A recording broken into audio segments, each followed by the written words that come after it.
సంవత్సరాల తరబడి ఎన్ని మందులు వాడినా మీ మోకాల నొప్పులు తగ్గట్లేదా? ప్రాణ పెయిన్ క్లినిక్ లో అత్యాధునిక చికిత్స.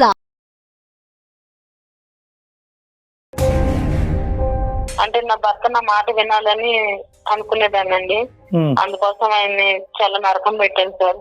అందుకని ఆయన ఇంట్లోంచి వెళ్ళిపోయారండి. నా కళ్ళకి కనిపించకుండా మొత్తం అంతా ఆమె చేసిందండి. ఒక బంధం ఏర్పడిన తర్వాత గ్రిప్పులు పెట్టాలేంటి, లైన్లు పెట్టాలేంటి, లూపులు పెట్టాలేంటి? మంచి కోరినట్టే నమ్మించిందండి. నా మంచి కోసమే చెప్తున్నారని వినే కదండి నా కాపురాన్ని పాడు చేసుకున్నాను నేను. నా తోటకోళ్ళు నాతో మాట్లాడట్లేదండి. చాలా మాట్లాడినా కూడా చాలా చులకనగా చూస్తుంది ఇప్పుడు. యోగక్షేమాలు తెలుసుకోవాలి కదా, అతను ఎలా ఉన్నాడు, అసలు ఉన్నారా అంటే సారీ ఆయన ఉన్నారో లేదో అని భయం అండి. ఒక్కొక్కరు ఎంతో సంతోషంగా ఉండేవాడు అండి.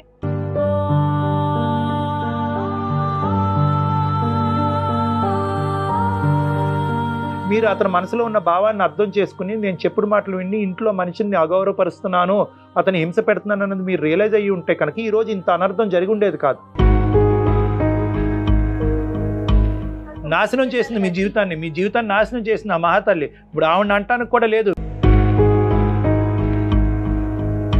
ఒక మనిషి వెళ్ళిపోయాడంటే అసలు ఎంత బాధపడి ఉంటాడండి. Yes, that is the point. అందమైన జీవితం సమర్పిస్తున్న వారు 49 అంటే సంతోషం, 49 అంటే సంతానం. ఈ వీడియోని మీకు సమర్పిస్తున్న వారు Anil lawyer classes, SSC, bank, cat, Telangana and ఏపీలోని ప్రతి ప్రభుత్వ ఉద్యోగానికి ప్రత్యేకమైన క్లాసెస్ నిర్వహిస్తున్నారు. ఇంకెందుకు ఆలస్యం, డిస్క్రిప్షన్ లోని యాప్ ని డౌన్లోడ్ చేసుకోండి. 49 సమర్పించు అందమైన జీవితానికి స్వాగతం. నమస్తే డాక్టర్ గారు. నమస్తే జయ గారు. గంగా భవాని అని ఒక మెయిల్ నేను చూశానండి. సో మనకి మాట్లాడటానికి రెడీగా కూడా ఉన్నారు. ఒకసారి కాల్ చేసేస్తానండి. తప్పకుండా. ముందుగానే చేస్తారా మీరు కాల్? నిన్న నేను మాట్లాడానండి, ఎందుకంటే కొంచెం పనుల మీద హడావుడిలో ఉంటారు కదా. సో ఒకసారి కాల్ చేస్తామండి అని బ్రీఫ్ గా కొంచెం టైమింగ్స్ ప్రిపేర్ చేసి ఉంచుతున్నానండి. అప్పటికప్పుడు అనేసరికి వాళ్ళకి ఇబ్బంది కదా కళ్యాణ్ జీ. కరెక్ట్.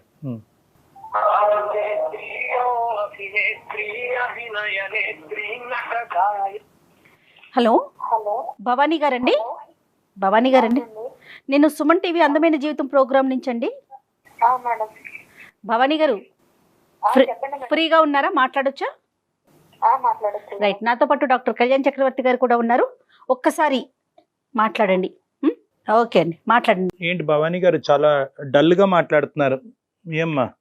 నా భర్తని చాలా బాధ పెట్టాను సార్. నా భర్త గారు ఇల్లు విడిచిపెట్టి వెళ్ళిపోయారండి. అయ్యో, ఏమైందమ్మా? ఎక్కడి నుంచి మాట్లాడుతున్నారు మీరు? నేను రాజమండ్రి నుంచి మాట్లాడుతున్నానండి. ఎంతకాలం అయిందమ్మా అతని ఇంటి నుంచి వెళ్ళిపోయి? ఆయన వెళ్ళిపోయి 2-3 నెలలు అవుతుంది సార్. చెప్పకుండా? అవును సార్. ఏంటమ్మా అసలు ఏం జరిగింది? మీకు ఎన్ని సంవత్సరాలు అవుతుంది పెళ్ళయి? 5 సంవత్సరాలు అయిందండి పెళ్ళయి. పిల్లలు? 2 పిల్లలు సార్. పిల్లలు మేడం. Okay okay. ఏంటండి కారణం ఏంటి? కారణం ఏంటంటే నా భర్త నా మాట వినాలని అనుకునేదానండి. అందుకోసం ఆయన్ని చాలా నరకం పెట్టాను సార్. అందుకని ఆయన ఇంట్లోంచి వెళ్ళిపోయారండి ఒక రోజు చెప్పా పెట్టకుండా. మాట వినటం అంటే ఏంటండి భవానీ గారు? అంటే ఇప్పుడు మా తోటకోళ్ళు, చుట్టుపక్కల వాళ్ళు చెప్పడంతో నేను భర్తని గ్రిప్ లో తీసుకోవాలి, మన మాట వినాలి, అక్కడ మా అత్తయ్య లేకుంటే ఆడపడుచు వాళ్ళ మాటలు వినకుండా నా మాట వినాలి అనేసి నేను ఆయన్ని బాధపెట్టడం జరిగిందండి. అది ఇప్పుడు అనిపిస్తుంది కానీ నాకు అప్పుడు నేను గ్రహించుకోలేకపోయాను.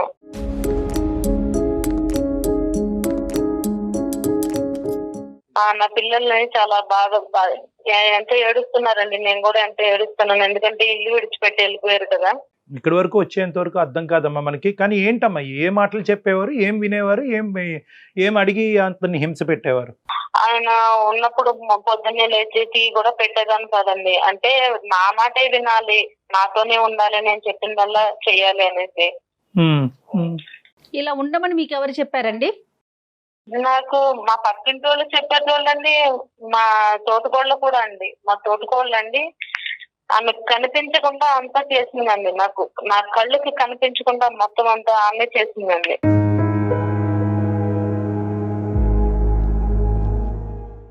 ఆ మాట వినే నా కాపురం నేను ఇంతవరకు తెచ్చుకున్నానండి.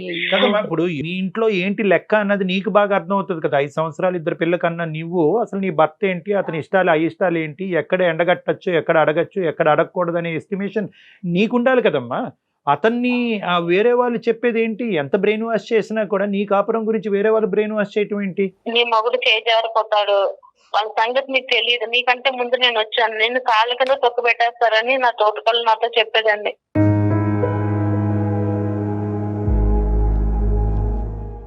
ఇలా చేస్తాను నీ మొగుడు నీకు నీ మాట వింటాడు, లైన్ లోకి వస్తాడు అని చెప్పేసి అనేది. లైన్ లో లేడమ్మా అంటే నా మాటే వినాలని, నా మాట నీ గ్రిప్ లో పెట్టుకోయి. 4-5 సంవత్సరాలు అయింది పెళ్ళయి, చూడు నా మాట ఎలా వింటున్నా. లైన్ లో పెట్టాలి ఏంటమ్మా ఇవన్నీ? గ్రిప్ లో పెట్టాలి ఏంటి, లైన్ లో పెట్టాలి ఏంటి, పడేయటాలు ఏంటి అసలు? ఏమమ్మా ఒక పెళ్లి అనేటటువంటి ఒక బంధం ఏర్పడిన తర్వాత గ్రిప్పులు పెట్టాలేంటి, లైన్లు పెట్టాలేంటి, లూపులు పెట్టాలేంటి?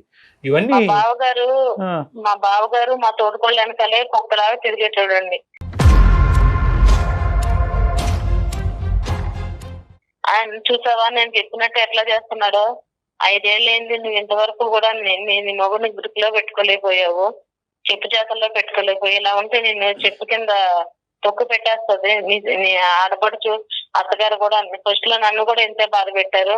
నేను ఇప్పుడు చూడు ఎట్లా ఉన్నాను, ఎంత హ్యాపీగా ఉన్నాను అంటే మా మాటలు తినేసి నేను ఇంతవరకు చేసుకున్నానండి. కాదండి, మీ భర్త వల్ల మీరు ఎక్కడైనా ఇబ్బంది పడ్డారా వాళ్ళ మాటలు వినక ముందు? నా భర్త వల్ల ఇబ్బంది ఏం పడలేదండి. చాలా హ్యాపీగా ఉండేవాళ్ళం, చాలా సరదాగా ఉండేవాళ్ళం, నవ్వించేవాళ్ళు, బయటికి వెళ్ళేవాళ్ళం, చాలా పచ్చగా ఉండేవాళ్ళం అండి. బాధపడతావేమో అనే భయంతో ముందుగానే గ్రౌండ్ ప్రిపేర్ చేసుకున్నారు మీరు. అది మీ దరిద్రం అవునండి. కాదమ్మా, ఇప్పుడు వీళ్ళందరూ ఇలాగ నీకు ఈ విధంగా చెప్పటం వెనకాతలు ఏమన్నా దురుద్దేశం ఉందా, లేదంటే వాళ్ళు మంచి కోరే చెప్పారా నీకు? మంచి కోరినట్టే నమ్మించిందండి. నా మంచి కోసమే చెప్తున్నారని వినే కదా నేను నా కాపురాన్ని పాడు చేసుకున్నాను నేను. అంటే ఇప్పుడు 2 నెలల క్రితం అతను వెళ్ళిపోవడంతో వీళ్ళందరూ ఆనందపడుతున్నారా? వీళ్ళందరూ ఆనందపడుతున్నారు. నా తోటకోళ్ళు నాతో మాట్లాడట్లేదండి. చాలా మాట్లాడినా కూడా చాలా చులకనగా చూస్తుంది ఇప్పుడు. కదా, ఎక్కడున్నారమ్మా మీ ఆయన? ఎక్కడున్నారు? పోలీస్ కంప్లైంట్ ఏమన్నా ఇచ్చారా? ఎక్కడున్నాడు? ఎక్కడ వాళ్ళ ఇంటికి పోయాడా? ఎక్కడున్నాడు? ఇంతకు ముందు ఒకసారి అలాగే వెళ్ళిపోయారండి, తిరిగి వచ్చారు. అప్పుడు నేను మాట్లాడలేదు, పిల్లలతో ఫోన్ చేపించి మాట్లాడితే వచ్చారు. ఎక్కడున్నా అంటే ఏం చెప్పలేదు, వచ్చారు. ఇప్పుడు వెళ్ళిపోయిన తర్వాత నేను ఇంకా ఫోన్ చేయలేదండి. యోగక్షేమాలు తెలుసుకోవాలి కదా, అతను ఎలా ఉన్నాడు, అసలు ఉన్నారా అంటే సారీ ఆయన ఉన్నారో లేదో అనేది భయం అండి. ఒకప్పుడు ఎంతో సంతోషంగా ఉండేవాడు అండి. ఆ మాటలు ఎంతో నాశనం చేశాడు.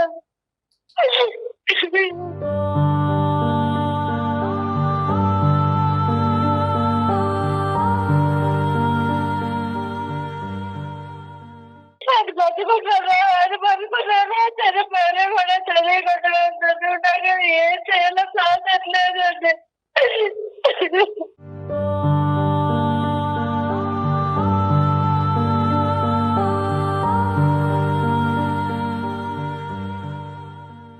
భవానీ గారు, ఫస్ట్ ఒక్క నిమిషం అమ్మ, ఒక్కసారి నిన్ను కంట్రోల్ చేసుకున్న ఒక్క మాట ఆలకించు. ఇప్పుడు ఏ కారణం చేతి జరిగింది అనేది ఫస్ట్ ప్రయారిటీ కాదు, దాని గురించి మనం మాట్లాడుకుందాం, అది సెకండరీ. ఫస్ట్ ప్రైమరీగా ఏంటంటే అతని యోగక్షేమాల గురించి తెలుసుకోవాలి. అతను ఎక్కడున్నాడు, పోలీస్ కంప్లైంట్ పెట్టాలా, వాళ్ళకి చెప్పాలా, నువ్వు ఎటువంటి సపోర్ట్ తీసుకోవాలి, ఎవరికి ఫోన్ చేయాలి? ఇప్పుడు వరకు అతనికి నువ్వు ఫోన్ చేయకపోవటం ఏంటమ్మా? ఆయన మాటలు విని అతన్ని ఎంత బాధ పెట్టారంటే, వచ్చిన దగ్గరకు వచ్చినా కూడా అన్నం కూడా పెట్టేదాన్ని కదండి. ఇంత బాధ పెట్టా నాకు ఇప్పుడు అర్థమవుతుందండి. మనిషి దూరం అయ్యాక ఆలోచిస్తూ నేను ఎంత మూర్ఖంగా ఉన్నాను అన్నట్టు ఇప్పుడు అర్థమవుతుందండి.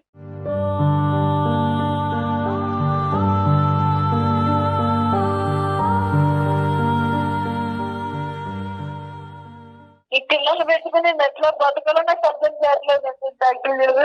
అమ్మ, ఇప్పుడు ఫస్ట్ అండ్ ఫార్మోస్ట్ అతను ఎక్కడున్నారు, ఎలా ఉన్నారో దాన్ని కనుక్కోవటం అనేటటువంటిది ఇంపార్టెంట్. అది మీరు కనుక్కున్నా మాకు అతని నెంబరు, అతను వాళ్ళకి సంబంధించినటువంటి వాళ్ళ నెంబర్ ఇచ్చినా కూడా మేము కూడా మా టీం ద్వారా మేము కనుక్కునే ప్రయత్నం చేస్తాం. ఇప్పుడు అతను వెతికేటటువంటి ప్రయత్నం, అతను వేరే అబౌట్స్ ఏమైనా తెలిసినాయా, దానికి మా సహకారం ఏమైనా కావాలా అని అడుగుతున్నానమ్మా.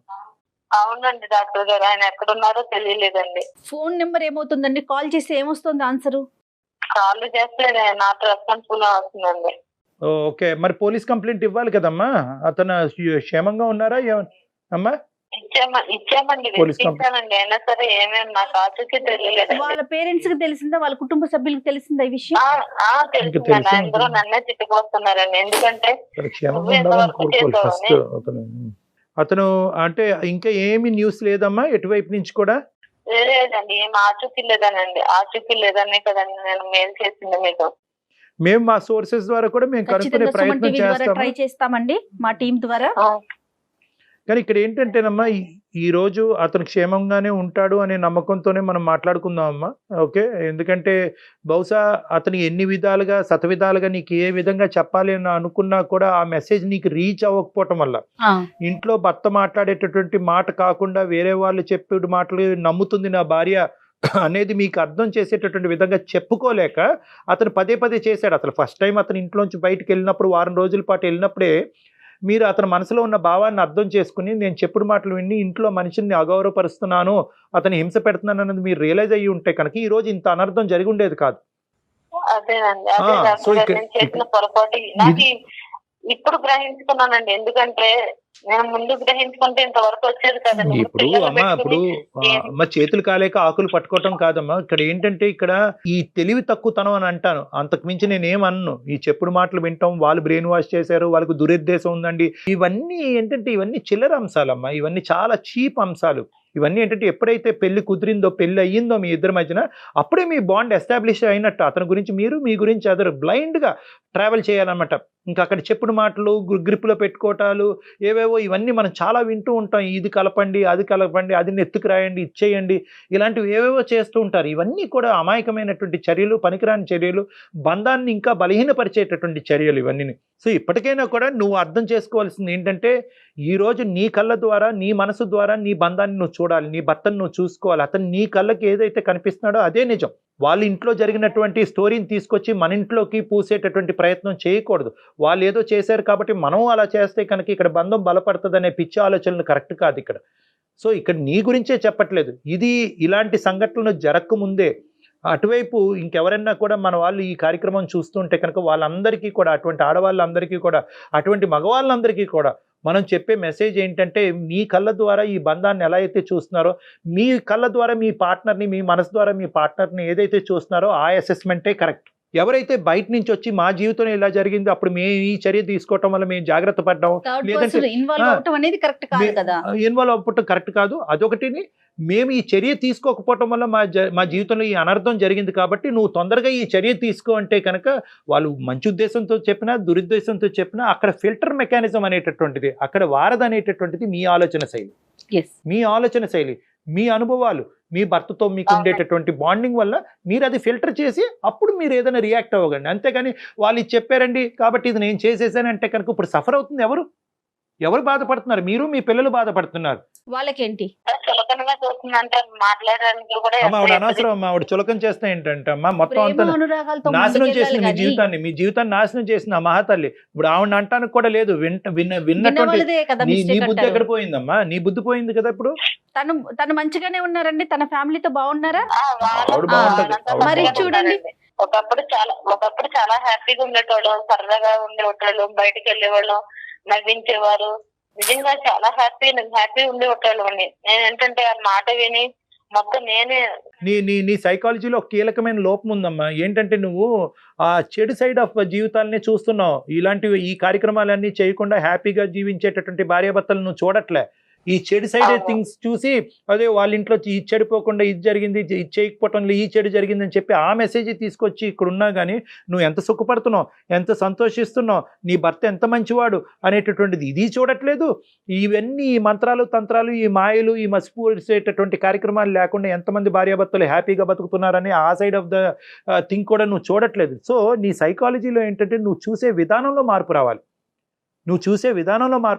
ప్రేమ, ఆప్యాయత, మమకారం, ఒకరికి జీవితాన్ని త్యాగం చేసుకోవటానికి మించినటువంటి బ్రహ్మాస్త్రాలు ఎక్కడా లేవు జీవితంలో భార్యాభర్తలకు ఉంటుంది కదండి. భవానీ గారు ఇప్పటికీ కూడా మీరేంటంటే ఆవిడ ఇప్పుడు హ్యాపీగా ఉందండి, ఆవిడ పట్టించుకోవట్లేదండి, ఇప్పుడు ఆవిడ నా మొహం చూడట్లేదు అని చెప్పి ఇప్పటికీ కూడా నీ సమస్య ఈ స్థాయిలో ఉన్నా కూడా ఇంకా ఆవిడ పాయింట్ ఆఫ్ వ్యూలోనే నువ్వు ఆలోచిస్తున్నావు.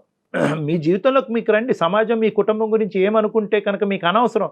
సమాజంలో ఎవరు భార్యలు, ఏ భర్తలు ఏ విధంగా వాళ్ళు కుటుంబాలని కాపాడుకుంటున్నారు, చెడగొట్టుకుంటున్నారు అన్నది మీకు అనవసరం. మీ అంశాన్ని మీ కళ్ళ ద్వారా, మీ మనసు ద్వారా మీరు అసెస్ చేసుకోండి. Individuality and independence is important. Your family is not equal to somebody's family. ఇప్పుడు ఇవన్నీ కూడా ఏంటంటే తర్వాత మీ క్షేమంగా మీ భర్త గారు మీ దగ్గరికి తిరిగి వచ్చిన తర్వాత మీరు అవలంబించవలసినటువంటి సైకలాజికల్ థియరీ అండ్ థీమ్ గురించి నేను ఇప్పుడు ముందుగానే చెప్తున్నాను. ఫస్ట్ అవర్ ప్రయారిటీ ఏంటంటే భగవంతుడి దయ వల్ల అతను క్షేమంగా మీ ఇంటికి వెనక్కి తిరిగి రావాలి. ఆ పిల్లలకి మేము అదే కోరుకుంటున్నాం అమ్మా. తప్పకుండా పిల్లలు ఉన్నారండి, వెనకాల పిల్లల్ని కూడా ఆలోచించకుండా మాటల ద్వారానే నేను ఎంతో బాధ పెట్టానండి. అసలు నా ప్రవర్తన కూడా సరే ఇప్పటికైనా మీకు కనువిప్పు కలిగింది. ఆయన విడిచిపెట్టి వెళ్ళిపోయారండి. ఒక మనిషి వెళ్ళిపోయాడంటే అసలు ఎంత బాధపడి ఉంటాడండి. Yes, that is the point. మీరు అతను వెళ్ళిపోయారు అనే బాధ కంటే అతని పిల్లల్ని, మిమ్మల్ని, కుటుంబాన్ని, ఊరిని అన్ని వదిలి అతను అంత దూరం ప్రయాణం చేశాడంటే కనుక అతను ఎంత మనస్తాపం చెంది ఉంటాడమ్మా. ఈ రోజు అతను ఇంకో తప్పుడు నిర్ణయం తీసుకోకుండా ఉన్నాడు అనేటటువంటిదే మనం భగవంతుడికి ప్రార్థించాలి ఇక్కడ. సో ఇక్కడ ధైర్యంగా ఉండండి, తప్పకుండా ఆయన తిరిగి వస్తారు. మంచి ప్రయత్నం మీరు చేయండి, సిన్సియర్ గా చేయండి ఆయన రావడానికి. ఇటు సుమన్ టీవీ తరపున మా ప్రయత్నం కూడా మేము చేస్తాం. అలాగే థ్యాంక్ యూ భవాని గారు. ఆల్ ద బెస్ట్ అమ్మా. నమస్తే అమ్మా.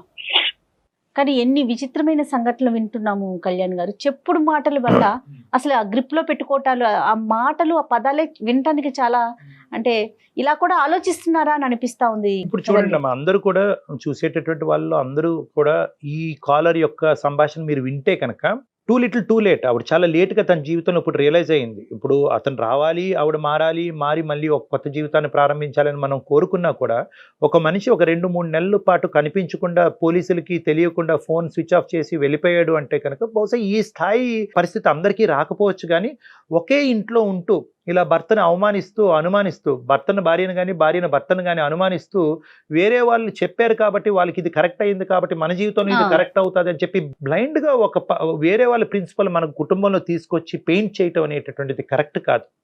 ఈ చెప్పుడు మాటల వల్లే చాలా సంసారాలు నాశనం అవుతున్నాయి.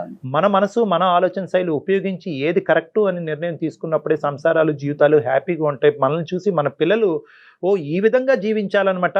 వాళ్ళ మాట, వీళ్ళ మాట, వేరే వాళ్ళు మన జీవితాలు సినిమాలు అవుతున్నాయి కాబట్టి వింటం కాదు, మన జీవితాల ద్వారా మనకి ఏది అర్థమైందనే మెసేజ్ తీసుకుని ముందుకెళ్ళాలన్నది అందరికీ అర్థం చేసుకోవాల్సినటువంటి అవసరం ఉందమ్మా.